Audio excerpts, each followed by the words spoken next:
नमस्ते investors. Simply stocks में आपका स्वागत है।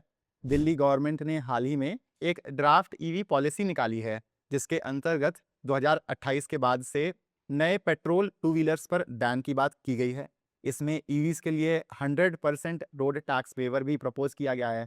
अगर ये अप्रूव हो जाता है तो ये एथर के लिए बड़ा ट्रिगर रहेगा। इसके अलावा वॉर के चलते र्यूमर्स फैले थे कि फ्यूल की शॉर्टेज हो सकती है, तो इस दौरान एथर से लेकर बजाज, टीवीएस सबने बहुत अच्छी ईवी सेल्स रिकॉर्ड करी हैं।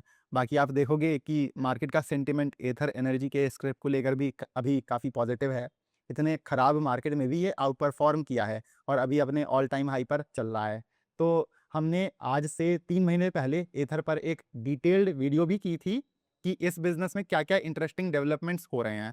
और आज हम फिर से एथर और दो और ईवी बिजनेसेस को स्टडी करेंगे, बिकॉज एट सिंपली स्टॉक्स अभी हमारा ये ओपिनियन है कि ईवी टू व्हीलर स्पेस में कई इंटरेस्टिंग ट्रिगर्स प्ले आउट हो रहे हैं। ईवी टू व्हीलर मार्केट अभी एक क्रिटिकल फेज से गुजर रहा है और ईवीज का ना मेन स्ट्रीम कस्टमर्स में पेनिट्रेशन बढ़ रहा है और ये सेगमेंट आगे भी फोकस में रहने वाला है। इसलिए आज के वीडियो में हम ईवी टू व्हीलर सेक्टर पर बात करेंगे और इसमें जो ये 3 स्टैंड आउट बिजनेस मॉडल्स हैं इन पर भी चर्चा करेंगे। इसके साथ ही अब चलिए फटाफट से शुरू करते हैं। जब भी कोई नया प्रोडक्ट या टेक्नोलॉजी आती है, वो अक्सर ये एडॉप्शन कर्व की राह फॉलो करती है। इसमें सबसे पहले इनोवेटर्स और अर्ली अडॉप्टर्स की जनता आती है, जो किसी भी प्रोडक्ट को सबसे पहले खरीदती है। ये थोड़े अलग तरह के लोग होते हैं जो रिस्क लेते हैं और नए प्रोडक्ट्स को खरीदते हैं। पर यहाँ मार्केट ना बहुत अर्ली स्टेजेस में होता है और छोटा होता है, क्योंकि इनोवेटर्स और अर्ली अडॉप्टर्स या कहने को रिस्क लेने वालों की जनसंख्या कम होती है। फिर एक पॉइंट आता है जब वो टेक्नोलॉजी इनोवेटर्स, अर्ली अडॉप्टर्स से पार होकर अर्ली मेजॉरिटी में आने लगती है और उसका मास अडॉप्शन होने लगता है। माने कि वो टेक्नोलॉजी मेन स्ट्रीम हो जाती है और भारी मात्रा में लोग उसे खरीदने लगते हैं और उसका मास अडॉप्शन हो जाता है। उदाहरण के लिए आपको याद होगा कि जब टच स्क्रीन फ़ोन्स आए थे, तो पहले जो एडॉप्शन था, बहुत धीमे-धीमे हुआ था कि लोगों को ट्रस्ट नहीं आ रहा था, पर फिर तेज़ी से सेल्स बढ़ी। ऐसे ही इंस्टाग्राम, यूपीआई ऐप्स और पेटीएम वगैरह का भी जो यूसेज था, वो ऐसे बूम किया। अभी यही चीज़ ईवी टू व्हीलर्स के साथ हो रही है।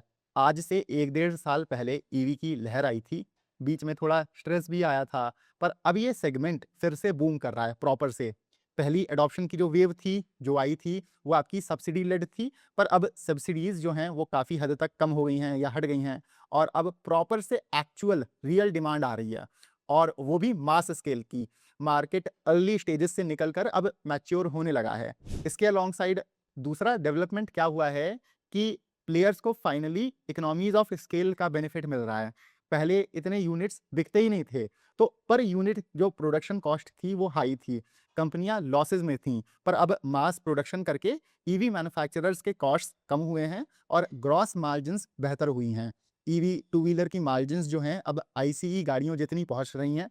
रिसर्च और डेवलपमेंट का भी मार्जिन्स बेहतर करने में कंट्रीब्यूशन रहा है और अब यहाँ से जैसे-जैसे ईवी वॉल्यूम्स और बढ़ेंगे और स्केल बढ़ेगा, तो ऑपरेटिंग लेवरेज भी अच्छी मिलेगी। ऐसे में इलेक्ट्रिक टू व्हीलर्स की सेल्स, एबिटा और फिर पैट लेवल पर भी प्रॉफिटेबल हो जाएँगी। इनको अब हम समराइज़ करके बोले तो सेक्टर एक बहुत ज़रूरी इन्फ्लेक्शन पॉइंट पर है, जहाँ पर सेल्स भी तेज़ी से बढ़ रही हैं और साथ के साथ हमें प्रॉफिटेबिलिटी में भी बहुत अच्छी ग्रोथ देखने को मिलेगी अब यहाँ से। तो सेक्टर के माने कि फंडामेंटल्स पहले से बेहतर हो गए हैं। तो ऐसे में 3 बिज़नेसेस जिनको हमने स्टडी किया है, वो हैं एथर एनर्जी, वीलियो ई-मोबिलिटी और हीरो मोटोकॉर्प। चलिए अब एक-एक करके इन तीनों को अच्छे से डिटेल में समझते हैं। और हाँ, as a very strict standard disclaimer, इनमें से कोई भी बिज़नेस बाय या सेल रिकमेंडेशन नहीं है। ये हमारे पोर्टफोलियो या ट्रैकिंग लिस्ट का पार्ट हो सकते हैं। तो आपको ये ध्यान रखना है, यहाँ आपको फ्रेमवर्क समझना है और इन बिज़नेसेस को आप कैसे अप्रोच कर सकते हैं, उस पे आप ध्यान दो इंस्टेड ऑफ बाय या सेल रिकमेंडेशन। अब इसमें जो सबसे पहला बिज़नेस है, वो एथर है, उसको देख लेते हैं।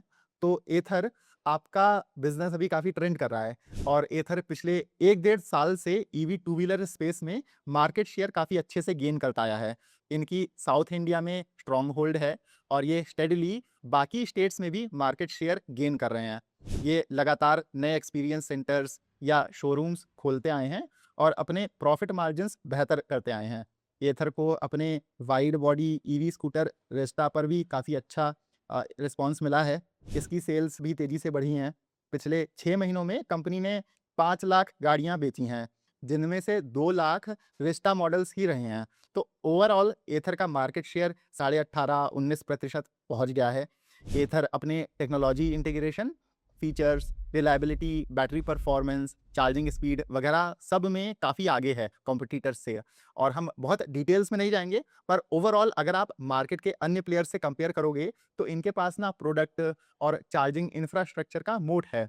और अभी तुरंत-तुरंत तो नहीं, पर ये हमें समय के साथ प्ले आउट होते हुए दिखेगा। बाकी इनकी जो पिछले 3 महीनों की सेल्स हैं, वो भी काफ़ी अच्छी रही हैं। इनके मार्च क्वार्टर के रिजल्ट्स इस वजह से अच्छे आएँगे।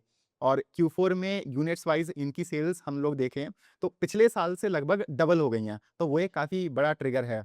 ऐसे में हुआ क्या था कि इनकी जो -3% की एबिटा मार्जिन थी Q3 में, माने कि अक्टूबर से दिसंबर के महीनों में, वो ये अचीव किए थे लगभग 68,000 स्कूटर्स बेचकर। और जनवरी से मार्च के महीनों में 76,000 यूनिट्स इनके बिके हैं। तो हमको लगता है कि ये इस क्वार्टर तो एबिटा लेवल पर प्रॉफिटेबल हो जाने चाहिए। यही मार्जिन इम्प्रूवमेंट एथर के लिए बहुत बड़ा ट्रिगर है। इनके पास टॉप प्रोडक्ट क्वालिटी ऑलरेडी है और सेल्स भी बहुत स्पीड से बढ़ रही हैं। कंपनी लॉस से प्रॉफिट की तरफ जा रही है। आज से 2 साल पहले तो ये ग्रॉस लेवल पर भी घाटे में थे। तो आपको ना यहाँ का बिज़नेस का स्कोप, प्रोडक्ट का जो मोट है और बिज़नेस की डायरेक्शन समझनी है। आप सिर्फ़ चार्ट देखकर या ये बोलकर कि इसका तो पी रेशियो ही नहीं दिखता है, इस बेसिस पर आप इस बिज़नेस को नहीं रिजेक्ट कर सकते हो। अब आई नो आप में से कई लोग कमेंट्स में बोलने आओगे कि हम इतना लेट एथर को कवर कर रहे हैं। ऐसा बिल्कुल भी नहीं है। इस बिज़नेस को हम पिछले 3-4 महीनों से अपनी सिंपली स्टॉक्स की व्हाट्सएप कम्युनिटी में बहुत क्लोज़ली ट्रैक करते आए हैं। और सिर्फ़ एथर ही नहीं, हम एथर जैसे 75 से ज़्यादा unique micro cap, small cap businesses को एंड इवन कुछ मिड कैप और लार्ज कैप यूनिवर्स के स्टॉक्स को अपनी सिंपली स्टॉक्स की कम्युनिटी में कवर करते हैं। उनके रिजल्ट्स कैसे आ रहे हैं, वैल्यूएशन क्या है, नई अपॉर्च्युनिटीज़ कहाँ बन रही हैं, सब पर डिटेल में डिस्कशन होता है। इस कम्युनिटी में हम अपना पोर्टफोलियो भी शेयर करते हैं और वन ऑन वन मेंबर्स के सारे डाउट्स भी क्लियर करते हैं। पर याद रहे, ये एक पेड कम्युनिटी है और इसमें 2 प्लान्स हैं। ₹6,000 का 6 महीने के लिए और ₹10,000 का साल भर के लिए। 6 महीने वाले प्लान में आपका महीने का रेट ₹1,000 पड़ेगा और साल भर वाले में आपको मंथली रेट बस ₹850 पड़ेगा। तो अगर आप इंटरेस्टेड हैं, आप इस नंबर पर व्हाट्सएप कर दीजिए, वरना आप नीचे दिए हुए लिंक से भी हमें कॉन्टैक्ट करके ये कम्युनिटी जॉइन कर सकते हैं। खैर, वापस से अपनी डिस्कशन पर आते हैं, तो एथर में 2 और जो पॉजिटिव ट्रिगर्स हैं, वो हैं इनका अटैच रेट और स्पेयर्स का जो बिज़नेस है या सेगमेंट है। इनका सॉफ्टवेयर अटैच रेट अभी काफ़ी अच्छा है, माने कि इनके लगभग जो 91% कस्टमर्स हैं, वो स्कूटर के साथ-साथ इनका सॉफ्टवेयर एथर स्टैक प्रो भी खरीदते हैं। तो ये लॉन्ग टर्म में सालाना जो आपका नॉन साइक्लिकल रेवेन्यू होता है, जिसे हम लोग रिकरिंग रेवेन्यू भी बोलते हैं, ये जनरेट करेगा। इनका सॉफ्टवेयर कस्टमर्स के बीच में काफ़ी लोकप्रिय है और एथर का अभी जो लगभग 14-15% बिज़नेस है, वो नॉन व्हीकल है, जिसमें 10 से 11% शेयर इनके सॉफ्टवेयर और बाकी 2 से 3% सर्विस स्पेयर्स का है। अब ये भी एक स्ट्रॉन्ग पॉइंट है कि जैसे-जैसे ऑटो मॉडल्स जो होते हैं, वो आपके पुराने होते चले जाते हैं, तो सर्विस और स्पेयर पार्ट्स से सेल्स बढ़ती जाती हैं। अभी तो एथर नया-नया ही है, पर ऑलरेडी इनकी जो है बाकी कंपनीज़ जैसे लगभग 14 से 15% सेल्स यहाँ से आ रही हैं, मतलब नॉन व्हीकल सेगमेंट से। और उसमें भी 10-11% हमने देखा एथर का जो स्टैक है उससे है। स्पेयर्स का अभी बस 2-3 टका है और एक्चुअल में जो बाकी कंपनियाँ होती हैं, उनका तो 10% प्लस रेवेन्यू होता है स्पेयर से, तो वो भी एक ट्रिगर है। तो एथर में हमको लगता है अभी भी काफ़ी पोटेंशियल है इस बिज़नेस में। इस बिज़नेस को लेकर अगर आप थोड़ा लंबा सोचोगे 2-3 साल के हिसाब से, तो आपको इसमें काफ़ी वैल्यू दिखेगी। इसलिए इसको अभी एक बारी आप इंडिपेंडेंटली स्टडी कर सकते हैं। कुछ लोगों का ओपिनियन रहेगा कि एथर को टीवीएस और बजाज से अच्छा कॉम्पिटिशन देखने को मिल रहा है, पर आपको उसकी बहुत ज़्यादा टेंशन नहीं लेनी चाहिए। बिकॉज़ देखिए, भारत में टू व्हीलर्स एक बहुत बड़ा मार्केट है, जिसमें आपके कई सारे अलग-अलग सेगमेंट्स हैं, प्राइसिंग और पर्पस के हिसाब से। तो इसमें ना कई कंपनियाँ एक साथ कोएग्ज़िस्ट कर सकती हैं। तो ऐसा नहीं है कि टीवीएस है तो बजाज नहीं रहेगा या बजाज है तो एथर नहीं रहेगा। तो आप इतनी पोलर मेंटालिटी लेकर मत चलिए, मल्टीपल कंपनीज़ कोएग्ज़िस्ट कर सकती हैं। नेक्स्ट ज़ीलियो को देख लेते हैं। तो ज़ीलियो आपका सब 50,000 रुपए कैटेगरी में ऑपरेट करता है, जिसमें ये टियर 2, टियर 3 मार्केट्स के लिए कम पावर वाले low speed EV scooters sale करते हैं। ज़ीलियो का प्रोपोज़िशन क्या है कि कस्टमर अपनी डेली की ज़रूरत के हिसाब से ईवी खरीदता है। हर किसी को 1 डेढ़ लाख का ना स्कूटर चाहिए और ना हर कोई अफ़ोर्ड कर सकता है। उदाहरण के लिए कि अगर किसी का बस डेली का शॉर्ट कम्यूट है ऑफ़िस का, या किसी स्टूडेंट को बस स्कूल और ट्यूशन्स जाने के लिए स्कूटी चाहिए, तो ज़ीलियो ने इन्हीं यूज़ केसेस के अराउंड अपना पोर्टफोलियो डिज़ाइन किया है।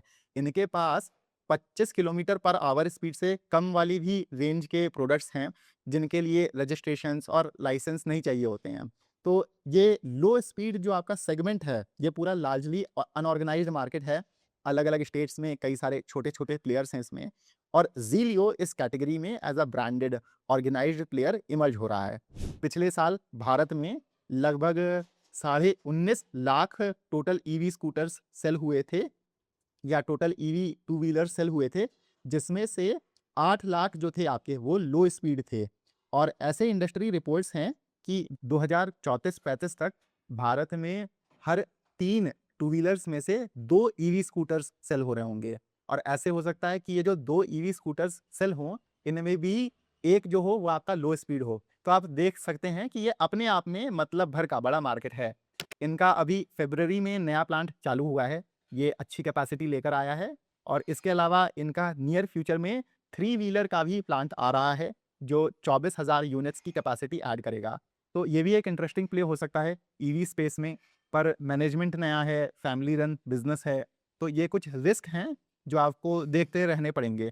बाकी अगर ये लो स्पीड कैटेगरी अच्छा करती है, उसमें फिर रिस्क रहेगा कि टीवीएस, बजाज जैसे बड़े प्लेयर्स भी घुस जाएँ। इसके अराउंड इनकी कॉन कॉल में एक बहुत अच्छा कन्वर्सेशन है मुकुल अग्रवाल का।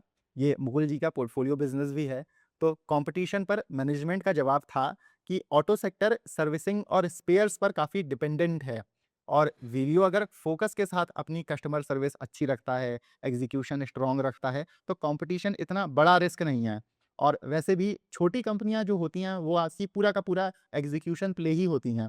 यहाँ से इनका विज़न है अच्छा खासा इस बिज़नेस को बड़ा करने का, मार्केट शेयर गेन करने का। इनका FY 25 में लगभग 60,000 यूनिट्स बेचकर 260 करोड़ सेल्स का टारगेट था, और फिर इस साल के लिए ये 300 से साढ़े 300 करोड़ की सेल्स टारगेट कर रहे होंगे। ये इनकी H1 के बाद की गाइडेंस थी, जिसके बेसिस पर ज़ीलियो का पीई 35 बनता है।